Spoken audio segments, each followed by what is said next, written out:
So hi guys, good evening and welcome back to my six vlog. आज का vlog थोड़ा heavy होने वाला है। अगर तुम सिर्फ टाइम पास या एंटरटेनमेंट के लिए आए हो तो ऑनेस्टली ये व्लॉग तुम्हारे लिए नहीं है। लेकिन अगर सच में तुम थोड़ा रुक के लाइफ के बारे में, खुद के बारे में सोचना चाहते हो तो शायद ये व्लॉग तुम्हें थोड़ा अनकंफर्टेबल भी लगे। आज के व्लॉग में मैं अपनी लाइफ की इस फेज़ की सबसे मीनिंगफुल चीज़ का इंट्रोडक्शन देने वाला हूँ, जो कि है वेदांत। और एक छोटी सी क्लैरिफिकेशन मैं पहले ही दे देता हूँ। वेदांत कोई रिलीजन नहीं है, ये कोई एक सिंगल बुक नहीं है, और मैं इन सब चीज़ों का कोई एक्सपर्ट भी नहीं हूँ। मैं सिर्फ 19 साल का एक स्टूडेंट हूँ जो खुद भी सीख रहा है। हो सके तो मैं गलतियाँ भी बहुत करूँगा, तो कमेंट्स ऑन है हेल्दी डिस्कशंस के लिए। अब आते हैं एक असली टॉपिक पे कि वेदांत क्या है। वेदांत एक फिलोसफिकल सिस्टम है, और वेदांत शब्द दो चीज़ों से मिल करके बना हुआ है। पहला वेद मतलब नॉलेज, और दूसरा अंत यानी कि एंड या फिर एसेंस या कंक्लूजन, यानी कि नॉलेज का फाइनल कंक्लूजन ही वेदांत है। और ये इंसानों के सबसे गहरे और फाइनल क्वेश्चंस का आंसर करता है, जैसे कि मैं कौन हूँ, दुख क्यों है, मुक्ति यानी कि फ्रीडम क्या है, और सत्य क्या है। अब सवाल ये है कि वेदांत किन प्रॉब्लम्स को एड्रेस करता है। तो जैसा कि आज के टाइम पे जहाँ हर एक इंसान किसी ना किसी चीज़ से परेशान है, चाहे वो 10,000 कमाता हो या फिर करोड़ की कंपनी का मालिक हो, सब के सब किसी ना किसी चीज़ से परेशान ही है। चाहे वो फियर हो, कंपैरिजन हो, जेलसी हो, एंगर हो, लस्ट हो, इनसिक्योरिटी हो। वेदांत कहता है तुम्हारी प्रॉब्लम्स का रूट कॉज बाहर नहीं, तुम्हारे खुद के अंदर है। और वेदांत की एक बेसिक टीचिंग भी है कि तुम अपना शरीर नहीं हो, तुम अपना माइंड हो। क्योंकि बॉडी चेंज होती रहती है, थॉट्स आते जाते रहते हैं, इमोशंस फ्लक्चुएट कर होते रहते हैं, लेकिन जो चीज़ हमेशा कांस्टेंट रहती है और इन सब चीज़ों को ऑब्जर्व कर रही है, वो तुम हो। एक एग्जांपल से समझाता हूँ। जब भी तुम कहते हो, या फिर जब भी हम कहते हैं कि मुझे गुस्सा आ रहा है, तो यहाँ पर मुझे और गुस्सा अलग हो जाते हैं वेदांत के अकॉर्डिंग। अगर तुम यानी कि आत्मा या माइंड गुस्सा होते तो बोलते मैं गुस्सा हूँ, पर तुम बोलते हो मुझे गुस्सा आ रहा है। वेदांत कहता है कि तुम एक्सपीरियंस नहीं हो, यानी कि तुम गुस्सा नहीं हो, तुम एक्सपीरियंसर हो, यानी कि तुम गुस्सा से पैदा होने वाले खुद के अंदर के थॉट को ऑब्जर्व करने वाले ऑब्जर्वर हो। मैं अपना एक पर्सनल एग्जांपल देता हूँ। तो जैसे कि मेरे केस में, मैं जब भी कोई वीडियो अपलोड करता हूँ और मेरे व्यूज़ नहीं आते, या जब भी लोग बोलते हैं कि ये सब टाइम वेस्ट है, तब दुख होता है। पहले लगता था कि मैं ही फेलियर हूँ, लेकिन वेदांत ने मुझे बताया कि फेलियर मैं नहीं हूँ। फेलियर तो सिर्फ एक एक्सपीरियंस है जिसे मैं ऑब्जर्व कर रहा हूँ। अगर ये समझ आ जाए तो पेन ख़त्म नहीं होता, क्योंकि पेन को ख़त्म करने के लिए उसके प्रॉपर एक्शंस प्रॉपर टाइम पे लेने होते हैं। लेकिन जो ये कंट्रोल है पेन का, दुख का, या फिर खुद के एंगर का हमारे मन के ऊपर, वो ख़त्म हो जाता है। तो अब थोड़ा वेदांत के ओरिजिन के बारे में समझते हैं। वेदांत का ओरिजिन इंडिया में हुआ था, और वेदांत एक सेट ऑफ टीचिंग्स है जो इनिशियली वेदों से इवॉल्व हुई थी। और ये हमें बताती है कि इंसान का सबसे हाईएस्ट गोल अपनी ट्रू सेल्फ को अचीव करना है, या उसको समझना है, जो कि हमारे बॉडी या माइंड से बिल्कुल ही अलग है। और वेदांत का कोई स्पेसिफिक फाउंडर या फिर ऑथर का एग्जैक्ट पता नहीं है, क्योंकि ये वाली जो नॉलेज थी वो पहले ओरल ट्रेडिशन में थी। लोग एक दूसरे को सुनते थे, और सुनते सुनते ही ये नॉलेज नेक्स्ट जनरेशन तक पास करते गए, और फिर बाद में इसे लिखा गया। वेदांत को और डीपली समझने से पहले बात करते हैं वेदों के बारे में। तो सबसे पहले, जैसे सबको मालूम है कि वेद चार तरह के होते हैं: ऋग्वेद, यजुर्वेद, सामवेद, अथर्ववेद। इनमें मेनली रिचुअल्स, देवता या फिर प्रकृति और कर्मा का कॉन्सेप्ट आता है, और यह एक्सटर्नल एक्शंस के ऊपर बेस्ड होते हैं। और जब लोगों ने पूछा कि सिर्फ रिचुअल से सच मिल जाएगा, तब आए उपनिषद। यहाँ से आती है वेदांत की एक फिलोसफिकल डायलॉग्स और उसकी इंटरनल टीचिंग्स। और उपनिषद को हम स्पिरिचुअल नॉलेज का सोर्स भी बोल सकते हैं। मतलब कि ये वह बातें हैं जो हमें बताती हैं कि इंसान का असली नेचर क्या है और दुनिया में हम एग्जिस्ट ही क्यों करते हैं। और उपनिषद वेदांत का एक हार्ट है, उसका एक कोर है। उपनिषद ने बोला भगवान बाहर नहीं, भगवान अंदर है और सच भी अंदर है और आत्मा ही ब्राह्मण है। और यहीं से शुरुआत होती है वेदांत की। और जो उपनिषद थे वो बहुत ज़्यादा पोएटिक और स्कैटर्ड थे, इसलिए उनको सिस्टम पे लाया गया था ब्रह्म सूत्र की हेल्प से। और ये वेदांत के लॉजिक और डिस्कशन का फ्रेमवर्क बनते हैं। और फिर इन सब ज्ञान का प्रैक्टिकल वर्ल्ड में यूज़ हमें भगवत गीता ने सिखाया था। और गीता ने वेदांत को सिर्फ साधु संत या फिर मॉन्क के लिए नहीं बल्कि आम इंसान के लिए बना दिया। अब अगर मैं सब कुछ समराइज़ करूँ तो वेदांत एक सिस्टम है जिसमें पहले नॉलेज मिलता है उपनिषद से, फिर कंफर्म होता है ब्रह्म सूत्र से, और फिर प्रैक्टिकल लाइफ में अप्लाई करना सीखता है इंसान गीता पढ़ के। और इन तीनों को मिला करके वेदांत बनती है। और ये हमारी लाइफ को एक पर्सपेक्टिव देती है जो कि है मेंटल क्लैरिटी, पर्पस और पीस। अब मैं एक इम्पॉर्टेंट कॉन्सेप्ट के बारे में बात करता हूँ जो कि है ब्राह्मण का। ब्राह्मण कोई एक भगवान नहीं है, ना ही कोई ये आदमी है और ना ही कोई ये जाति है। ब्राह्मण का मतलब है अल्टीमेट रियलिटी या एब्सोल्यूट ट्रुथ। ब्राह्मण का मतलब ब्रह्मांड भी नहीं है। एक एग्जांपल से समझते हैं। मान लो एक स्क्रीन पर एक मूवी चल रही है, सारे कैरेक्टर्स अलग अलग हैं और उनकी स्टोरी भी अलग अलग है, लेकिन जो स्क्रीन है वो ब्राह्मण है और जो मूवी है वो दुनिया है, यानी कि ब्रह्मांड। और जो मैं और तुम हैं वे सारे कैरेक्टर्स हैं। जैसे कि मान लो यहाँ पर 100 बल्ब्स अलग अलग तरह के लगे हुए हैं, लेकिन इनकी इलेक्ट्रिसिटी जो उन्हें जलाए रख रही है वह एक है और वही ब्राह्मण है। साफ शब्दों में बोलूँ तो अद्वैत वेदांत के हिसाब से ब्राह्मण कोई ब्रह्मांड नहीं है बल्कि वही रियलिटी है जिसमें पूरा ब्रह्मांड अपीयर होता है। और अब बात करते हैं वेदांत की ब्रांचेस के बारे में। अलग अलग आइडियोलॉजी के बेसिस में वेदांत की 3 ब्रांचेस हैं। तो सबसे पहले आती है द मोस्ट इम्पॉर्टेंट ब्रांच जो कि है अद्वैत वेदांत, जिसे लिखा था आदि शंकराचार्य ने। तो इसके अकॉर्डिंग ब्राह्मण एक है, दुनिया माया है और आत्मा और ब्राह्मण सेम है। और इसकी एक मेन फिलॉसफी यह है कि मैं और सच अलग नहीं है। ये ब्रांच डीप और रेडिकल है और ये इंसान के अंदर का फियर तोड़ता है। और दूसरे नंबर में आती है विशिष्ट अद्वैता। इसे रामानुज आचार्य ने लिखा था। इसके अकॉर्डिंग ब्राह्मण एक है पर दुनिया रियल है और भक्ति इम्पॉर्टेंट है। और इसकी मेन फिलॉसफी यह है कि मैं भगवान का हिस्सा हूँ। और तीसरे नंबर में आती है द्वैता वेदांत। इसे माधव आचार्य ने लिखा था। इसके अकॉर्डिंग आत्मा और भगवान अलग हैं और भक्ति सेंट्रल है। इसकी मेन फिलोसफिकल आइडिया ये है कि मैं भगवान से अलग हूँ, लेकिन हमें फोकस करना है पहले नंबर पर, यानी कि अद्वैत वेदांत। और एक इम्पॉर्टेंट बात, वेदांत सिर्फ फिलॉसफी नहीं है, यह एक सेल्फ इंक्वायरी सिस्टम है। वेदांत हमसे ब्लाइंड बिलीफ नहीं मांगता, यह हमसे लॉजिक और इंक्वायरी मांगता है। अगर मैं कोई एप्पल हवा में उछाल दूँ तो वो नीचे आएगा ही आएगा जब तक मैं उसे अपने हाथों से नहीं पकड़ता। यह है वेदांत, प्योर लॉजिक।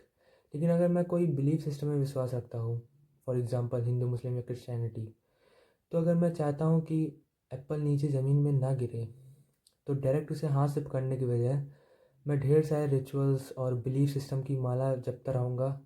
लेकिन असली ट्रुथ यही है कि जब तक मैं नीचे गिरते हुए एप्पल को अपने हाथ से नहीं पकड़ता, जब तक एप्पल गिरता ही जाएगा और फिर एंड में ज़मीन में गिर जाएगा। और ये माइंडलेस बिलीफ सिस्टम जितने भी हैं उनके एग्जिस्टेंस का मेन रीज़न है इंसान का डर और एक इलॉजिकल आइडियोलॉजी कि पूर्वजों ने जो भी किया है वो सब पत्थर की लकीर है। फॉर एग्ज़ाम्पल तुम अपने दोस्त को देख लो, कितना बेवकूफ़ समझते होगे उसे आज, लेकिन रियलिटी ये है कि कल के दिन वो भी किसी न किसी का पूर्वज बनेगा आगे आने वाले 200 या 300 साल बाद। और मान लो इसने बुढ़ापे में किसी को बोल दिया कि ये नियम बना दिया कि संडे को कोई भी नाखून नहीं काटेगा और उसका कोई भी इलॉजिकल रीज़न दे दिया, तो इसके आगे आने वाली जितनी भी जनरेशन है वो इस बात को माइंडलेसली बिना खुद से पूछे फॉलो करती रहेगी कि मैं ऐसा क्यों कर रहा हूँ। और ये कितनी फनीस्ट बात है। और इस चीज़ का ये लोग आगे आने वाले टाइम के जितने भी जनरेशन के लोग होंगे वो सब एक साइंटिफिक प्रूफ भी दे देंगे कहीं से भी निकाल के। और भी कुछ कारण है, जैसे कि कन्वर्जन करोगे तो स्वर्ग मिलेगा। इससे ढेर सारे लोगों को फोर्सफुली कन्वर्ट भी करवाया जाता है इसी सेम मानसिकता के ऊपर। बाकी चीज़ों की तरह वेदांत क्वेश्चन पूछने की परमिशन देता है। वेदांत हमसे ये नहीं कहता कि जो लिखा है वह सच है या पत्थर की लकीर है और उसे आंख बंद करके मान लो। इसलिए मेरे जैसे लोग ज़्यादा अट्रैक्ट होते हैं। लेकिन आसपास की सोसाइटी में एक आइडियोलॉजी बन सी गई है कि वेदांत, उपनिषद, भगवत गीता, इन सबको बुजुर्ग लोग पढ़ते हैं।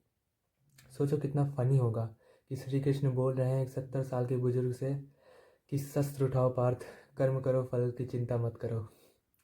और जितना भी ज़्यादातर अगर किसी के घर में भागवत कथा होती भी है तो उसके पीछे का मेन रीज़न या मेन कारण ज्ञान पाना, सत्य खोजना या फिर मुक्ति पाना नहीं होता। एक पंडित होता है, वह स्पीड में जल्दी जल्दी संस्कृत के श्लोक पढ़ के चला जाता है 7 दिन में, और सामने बैठे लोगों के सर के ऊपर से निकलता है सारी की सारी बातें। उन लोगों को अंदर से ऐसा लगता है कि वो भगवान का काम कर रहे हैं।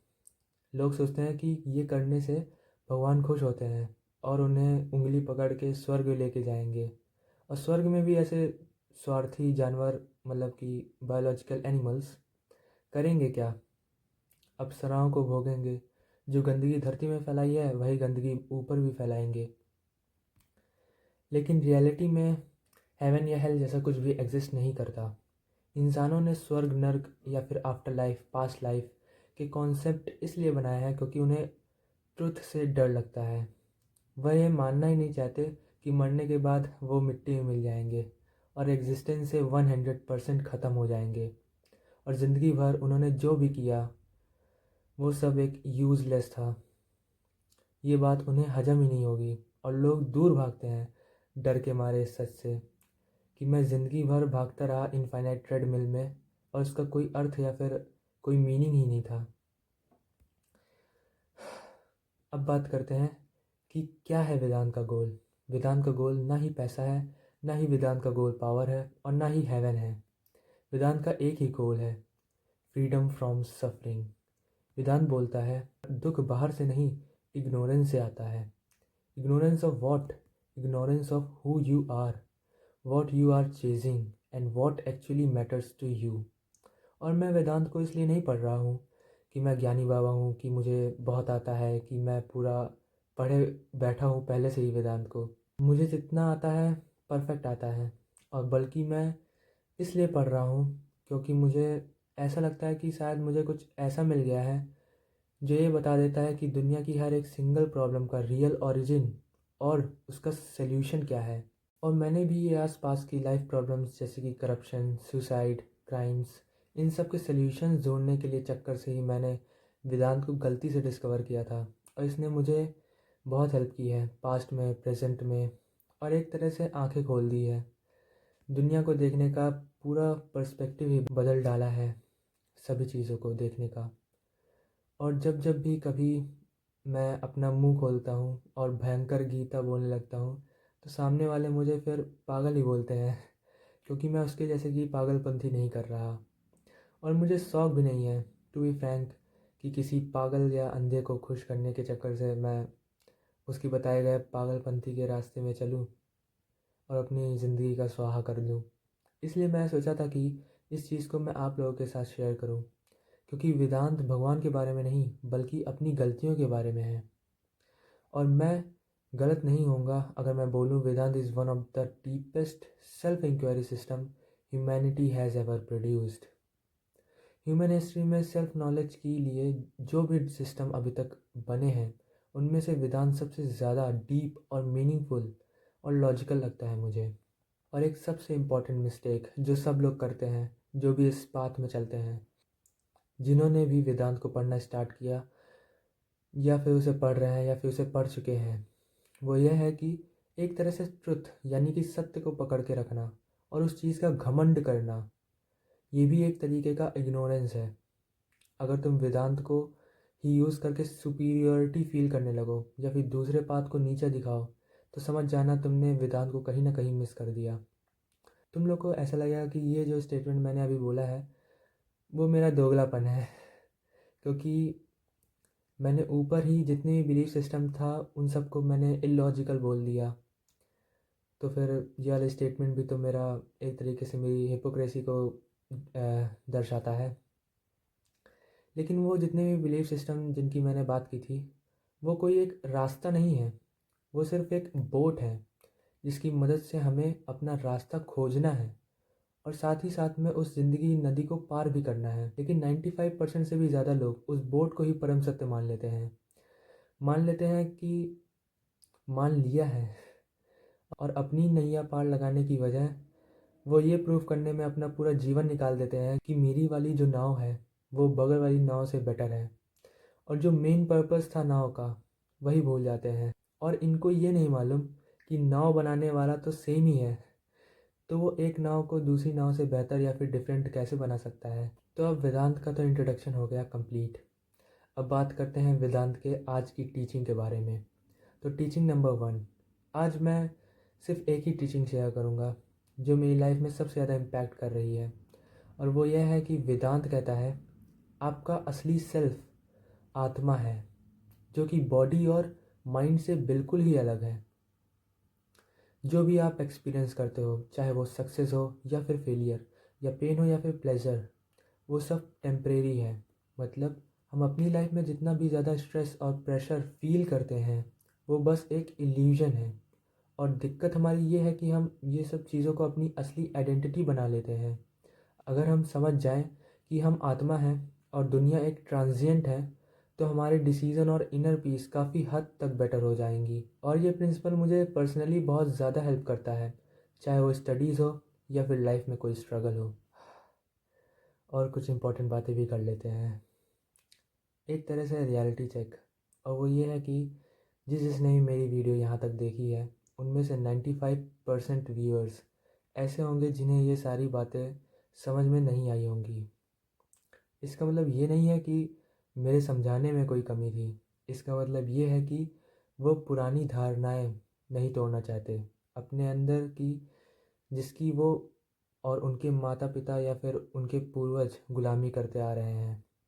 क्योंकि एक तरह के झूठ में ज़िंदगी जीना और पूरी ज़िंदगी को या उसके खाली समय को नशे से भर देना बहुत इजी होता है, लेकिन खुद से सवाल पूछ पूछ के, खुद को जान करके कि अरे मैं तो अंदर से सिर्फ जानवर ही निकला, लेकिन मैं तो अच्छाई का मुखौटा पहने था ना, सिर्फ हिंसा करे जा रहा था, चाहे वो प्रकृति हो, जानवर हो, इंसान हो या फिर मैं खुद हूँ। और उन्हें ऐसा लगेगा कि क्या ये इतनी ज़्यादा फ़िलॉसफी और ज्ञान की बातें झाड़ रहा है बैठे बैठे इतनी रात को, कि ये क्या बातें कर रहा है, ब्राह्मण, अद्वैत, वेदांत, उपनिषद, या फिर बोलेंगे कि बाबा बन जा भाई तू, नीट क्यों दे रहा है।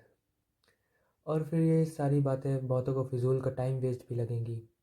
लेकिन रियलिटी ये है कि दुनिया में जितनी भी प्रॉब्लम्स हैं A to Z सभी इंसानों की, भला वह 10,000 कमाने वाला कोई मज़दूर हो या फिर इलॉन मस्क, सबकी प्रॉब्लम का मेन सोर्स जो कि होता है comparison, jealousy, hatred, fear, insecurity, गुस्सा या फिर लस्ट, इन सब को जड़ से ख़त्म करना और खुद से क्वेश्चनिंग करने का काम है इस चीज़ का जो मैंने आज वीडियो में एक्सप्लेन किया है।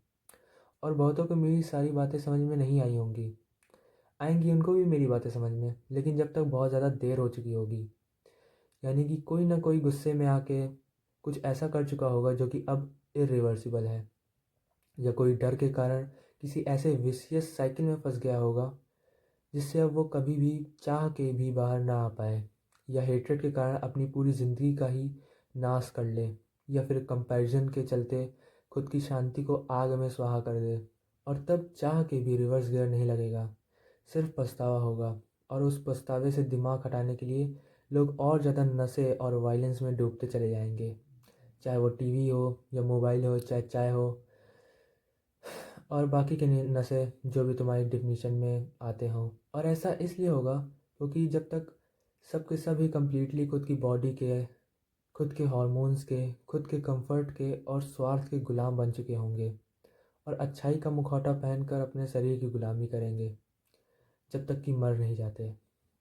और उनके लिए अच्छाई या बुराई वो नहीं होगी जो रियल में अच्छा या बुरा होना चाहिए, बल्कि अच्छाई या बुराई उनके स्वार्थ में डिपेंड करेगी, जिसमें उनका खुद का स्वार्थ पूरा हुआ तो अच्छा, नहीं तो बुरा।